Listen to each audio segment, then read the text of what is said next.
চিঠিটা একটু আপনাদের সামনে পড়ে এটা আবার একটু ভিডিও করে আমাদেরকে পাঠানোর জন্য নির্দেশ দিয়েছেন যে আমরা মসজিদে প্রচার করছি কিনা বা মানুষের সচেতন করছি কিনা। এজন্য বাণিজ্য মন্ত্রণালয় থেকে একটা চিঠি, সঠিকভাবে পশুর চামড়া ছড়ানো এবং লবণ চিরে যথাযথ সংরক্ষণ পদ্ধতি। আপনি একটু এটা ভিডিও করেন, কেমন পাঠাই দেবো ইনশাল্লাহ। একটু ভিডিও করেন এটা। হ্যাঁ, পশু জবাইয়ের পূর্বে কিছু করণীয়, এটা ইসলামের কথাও এটা এখানে বলে দিয়েছেন। এটা ইসলাম এবং রাষ্ট্রের দুটোই কল্যাণ। এখানে বলেছেন কোরবানির পশুকে জবাইয়ের পূর্বে যথেষ্ট বিশ্রাম, গোসল এবং পর্যাপ্ত পানি খাওয়াতে হবে। এটা ইসলামের কথা, এটা বাণিজ্য মন্ত্রণালয় এখানে লিখে দিয়েছেন তাদের প্রচারের জন্য। একটা মন্ত্রণালয় সরকারের কিছু ভূমিকা থাকা দরকার মানুষের কাছে, সেভাবে তারা এটা লিখে দিয়েছেন। জবাইয়ের স্থান সমতল এবং পরিষ্কার হতে হবে। জবাইয়ের স্থানে পূর্বেই মাটিতে বড় একটা গর্ত করে দিতে হবে, যেন রক্ত সহজেই গড়িয়ে ওই গর্তে যেতে পারে। জবাইয়ের ছুরি বড় এবং যথেষ্ট ধারালো হতে হবে। জবাইয়ের পর পশুর দেহ হতে রক্ত ছড়ানো বা রক্ত ছুটে যাওয়ার আগ পর্যন্ত কাটা ছাড়া টানা হেঁচড়া করা যাবে না। পশুকে শোয়ানো অবস্থায় টানা হেঁচড়া করা যাবে না, যেন ঘর্ষণে চামড়া কোনো ক্ষতি না হয়। এটা ইসলামের কথা যে পশুকে যথেষ্টভাবে সম্মানের সাথে যত জবাই করা হয়, এই কথাটাই ওনারা লিখে দিয়েছেন।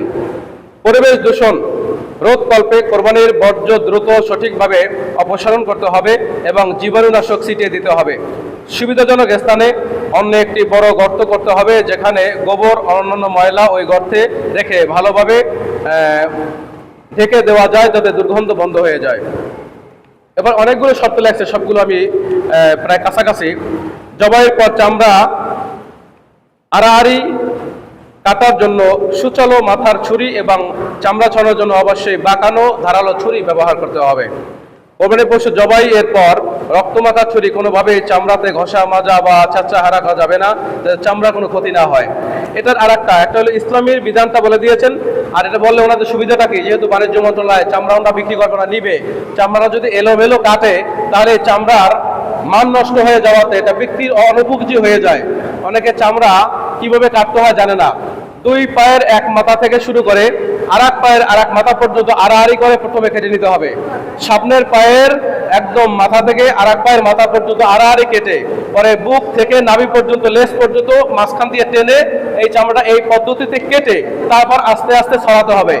এটা এখানে ওনারা বলে দিয়েছেন যাতে করে চামড়ার ফিট পারফেক্ট মাপ ঠিক থাকে এবং এলোমেলো ভাবে যদি করে কাটে তাহলে চামড়াটা বাজারজাত করার জন্য বাণিজ্যিকভাবে অনুপযোগী হয়ে যায়, চামড়ার মূল্য বা দাম কমে যাবে। এই জন্য যেহেতু এই চামড়াটা মনে করেন আপনি কোরবানি করবেন, এই চামড়ার পশুটা আপনি গরিবকে বা মাদ্রাসায় দিয়ে দিলেন, ওনারা যাতে বিক্রি করে টাকাটা উপার্জন করতে পারে, মাদ্রাসা তো লাভ হবে। এখন যদি অনুপযোগী চামড়াটা হয়ে যায়, যদি আনফিট হয়ে যায়, আড়াআড়ি তাড়াতাড়ি কাটাকাটির কারণে যদি চামড়ার মান খারাপ হয়ে যায়, তাহলে চামড়া তো দাম পাবে না। এই জন্য বাণিজ্য মন্ত্রণালয় একটা সিদ্ধান্ত নিয়েছেন যে এই লিফলেটটা মানুষের কাছে পৌঁছায় দিলে পরে হয়তো এই সুন্দরভাবে যদি করে তারা চামড়াটা কাটে, তাহলে চামড়ার মাপ ঠিক থাকবে এবং মান ঠিক থাকবে, দামেও ঠিক থাকবে। এইভাবে করে তারা চামড়ার কিছু গুণাগুণের কথা বলেছেন এবং এখানে লবণ দিয়ে সংরক্ষণের কথা বলেছেন। এটা আমাদের জানার দরকার নেই, কারণ আমার এখানে লবণ দিয়ে আমরা সংরক্ষণ করবো না কেউ, ঠিক কিনা? তো যাই হোক, এই যে কথাগুলি বললেন সরকার আপনাকে শুনিয়েছেন, এগুলি আপনারা পালন করার চেষ্টা করবেন। আল্লাহ পাক রব্বুল আলামিন আমাদের সকলকে সঠিকভাবে কোরবানি করে কোরবানির হক আদায় করে আল্লাহ সন্তুষ্টি অর্জন করার জন্য তৌফিক দান করেন বলি আমিন। ওয়া আখিরু দাওয়ানা আনিল হামদুলিল্লাহি রাব্বিল আলামিন।